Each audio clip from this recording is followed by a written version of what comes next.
guys! Welcome back to my channel. For today's video, another pampaputi na naman ng kilikili. So ayan ha, sa mga basher ko, itaas niyo muna ang inyong kilikili guys kung talagang maputi siya at wala kayong kapintasan bago kayo magpintas ng ibang tao. Okay? Ako proud ako sa mga ginagawa ko pong video. So yan, ito ang aking first day na paggamit itong product na to. Nakita ko lang tong product na to na ini-endorse po siya ni Papi Galang, yung sa Toro Family. So, matagal na din po kasi ako naghahanap talaga ng product na mailalagay sa kanya ng panggabi na maibababad po natin. So, based po sa aking experience, so ulitin ko, based po sa aking experience, ito po ay nilalagay siya tuwing gabi. Yan. Ayan po yung mga ingredients niya at ayan din po yung pangalan ng product natin. Ang product na to is Keman Ultimate White Brightening and Exfoliating with AHA and Salicylic Acid. So, pag sinabing salicylic acid, like nga sa mga pimples, di ba, nakakatanggal siya ng mga dark spot. So, malalaman natin kung may epekto sa akin. Nag-try ako ulit, guys, ng 7-day challenge. So, meron kasi itong kapartner na toner. So, dahil nga nagamit ko na siya bago pa ako gumawa ng video,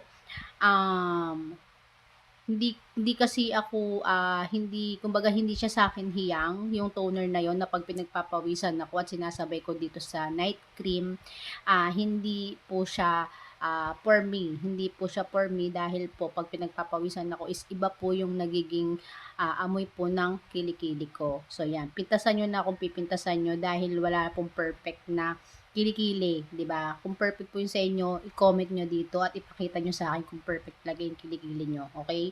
Kaya wag kayong ano diyan, mga basher. Nakikinood na lang kayo. So yan, tiyagain nyo at ano ko lang naman, pinapakita ko lang naman dito lagi sa mga video ko, yung kung effective ba siya or hindi. 'Di ba? Hindi ko kailangang iano yung aking kilikili or aking ano na kailangan nyo kung husgahan, okay? Ayan, kaya yan yung aking pang-apat na ata 'to, pang-apat na yata 'tong paglagay ko, medyo nag-light na talaga siya. So ayun, 'to nga, tama. Ito, pang-5 ko na, so ayan siya guys. Ayan po yung aking underarm nung nag-5 days na siya. Napansin ko naman sa kanya na nagla-light siya. So kasi nga 'di ba, ang ating underarm is hindi talaga siya madaling paputiin dahil konting pangangati lang 'yan at nakamot natin ay talagang mangingitim talaga siya. Kaya po hirap na hirap din po talaga ako maghanap kahit po sa mga sabon na mga sinasabi nila na mga product na pampaputi ng underarm na ano daw, hindi talaga, nahihirapan din talaga ako maghanap. Sa umpisa gumagana po siya pero hindi po lahat talaga. So ayan na po yung pang 6 day ko. Pero until now guys, ginagamit ko pa rin siya at meron akong nadiskubre dun sa toner na kapares nito para magamit ko siya. Kasi yung toner na yon guys is nakakatulong siya sa paglilinis ng ating underarm lalo na pagka yung lagi tayong nilalagay sa kilikili. Pag ginagamit natin yung toner na yon, natatanggal niya yung mga excess na mga nilalagay natin sa ating underarm. So dahil nga hindi siya yang sa akin, kaya hindi ko siya ginagamit, hindi ko siya pinagsasabay. Ipapakita ko sa inyo guys kung paano ko siya niyo-use at para syempre sayang din naman kasi yon para na i-combine ko siya. Papakita ko sa inyo kung ano yung ginagawa kong paraan para magamit ko siya pareha sa aking underarm. Ewan ko ba sa underarm na 'to, napakahirap talaga niyang hanapan, nanghihiyang talaga sa kanya. So, ito na yung 7 days ko guys. Yan na yung itsura ng kilikili ko. Ayan na siya. Medyo madilim kasi yung ilaw ko, nahihirapan ako na ipakita sa inyo talagang color niya. So, ayan siya guys. Ayan yung pang 7 days ko.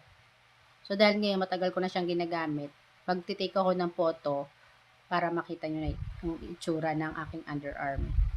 Sa pag-upload ko nitong video na to ngayon, dahil nga matagal-tagal ko na siyang ginagamit, so ngayon ko malalaman kung talagang hiyang siya.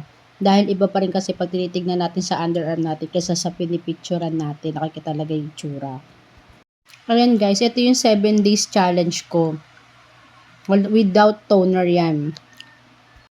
Dito guys, sa picture na to, kung mapapansin nyo, yung nag 7 days ako na tinry ko yung product, dahil nga hindi sa akin hiyang na may toner, ginawa ko, nag-challenge ako ng 7 days na cream lang yung gagamitin ko.